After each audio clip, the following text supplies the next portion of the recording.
সম্প্রতি হাসিনাকে প্রত্যর্পণ চুক্তির আওতায় ফেরত চেয়ে চিঠি দিয়েছে বাংলাদেশ। তবে সরকারের পক্ষ থেকে তাগিদপত্র দিলেও এখনো জবাব দেয়নি দিল্লি।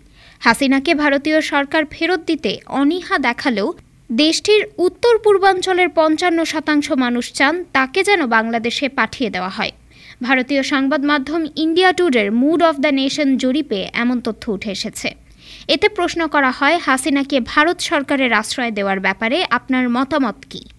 জবাবে উত্তর পূর্বাঞ্চলের ২৩% মানুষ বলেছেন, হাসিনা ভারতের মিত্র ছিলেন, তাই তাকে আশ্রয় দেওয়া ঠিক ছিল। আর পুরো ভারতের ৩৭.৬% মানুষ এটির পক্ষে মত দিয়েছেন। তবে বাংলাদেশের বর্তমান সরকারের সঙ্গে ভালো সম্পর্ক গড়তে হাসিনাকে এখন ফেরত পাঠানোর পক্ষে মত দিয়েছেন উত্তর পূর্বাঞ্চলের ৫৫% মানুষ।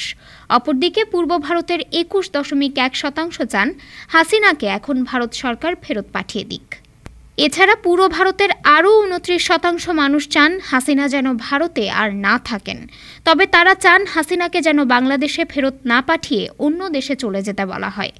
অপরদিকে উত্তর পূর্ব ভারতের ১৬% মানুষ এটির পক্ষে মত দিয়েছেন। ডেস্ক রিপোর্ট, আজ বার্তা, ঢাকা।